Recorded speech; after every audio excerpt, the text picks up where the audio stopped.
आज गोरखपुर अनुभाग जीआरपी के थाना जीआरपी गोरखपुर के द्वारा एक बड़ी सफलता हाथ लगी। पिछले कुछ दिनों में हमारे पास कई शिकायतें आई थी जिसमें बाइक चोरी की घटनाएं हो रही थी। तो उस शिकायतों में मुकदमा पंजीकृत किया गया था और उसमें हमारे थानाध्यक्ष के नेतृत्व में एक टीम बनी हुई थी, एक सीओ साहब के नेतृत्व में एक टीम बनी हुई थी और लगातार इस पे हम कार्य कर रहे थे। उसमें आज हमें एक सफलता मिली, जो प्लेटफॉर्म गोरखपुर जंक्शन का प्लेटफॉर्म नंबर 9 है, वहाँ पे एमआरएफ सेंटर, वहाँ पे कूड़े का ढेर वगैरह लगा हुआ है।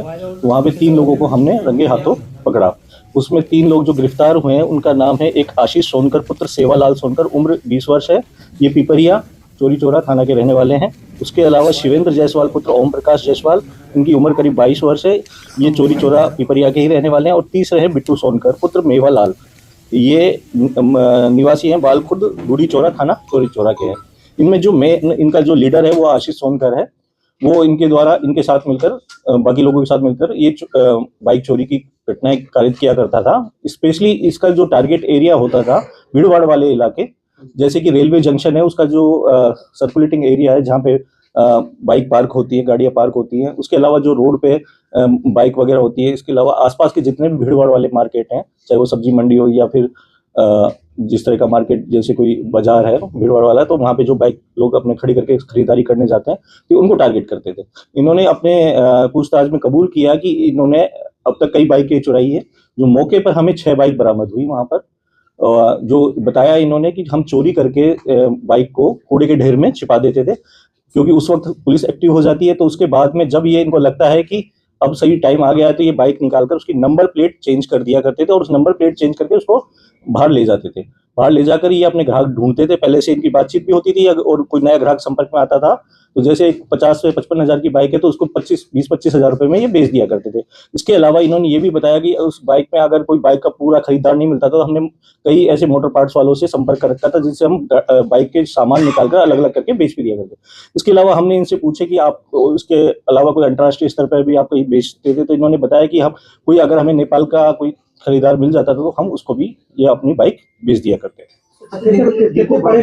ये जो इसमें मेन इनका लीडर है आशीष, वो 9 पास है, शिवेंद्र करीब 12 तक पढ़ा हुआ है और बिट्टू करीब 10 तक पढ़ा हुआ है। जिनको इन्होंने बाइक बेचने का स्वीकार किया, बेच देते थे, तो क्या इन लोगों को भी मुकदमे में? बिल्कुल, हम इनमें पूछताछ जारी है और पूछताछ में जो भी हमारे नाम सामने आएंगे उनको भी इसमें अभियुक्त बनाएंगे। इसके साथ इनके साथ 6 बाइक के साथ एक असला भी मिला और उसके कारतूस भी मिले हैं।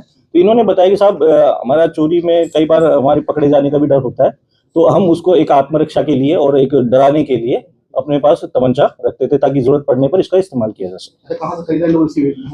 बिल्कुल, इसमें सारे एंगल से सारे इसकी पूछताछ की जाएगी और जो भी नाम प्रकाश में आएंगे उनके ऊपर नियमानुसार विधिक कार्रवाई। सर, एक सवाल ये कि ये जो यहाँ पे बता रहे हैं आप एमआरएफ बैंक का सेंटर है जहाँ पे ये बाइकें रखते हैं, तो साथ में कुछ पता चला है कब से ये वहाँ पे ले जाके बाइक रखते थे और वहाँ पे आरटीएफ जीआरपी के भी तो पुलिस स्टेशन पे सर्च होता है? बिल्कुल सर्च होता है। ये क्या करते थे, बाइक चुरा के कूड़े के ढेर के अंदर लगा देते थे।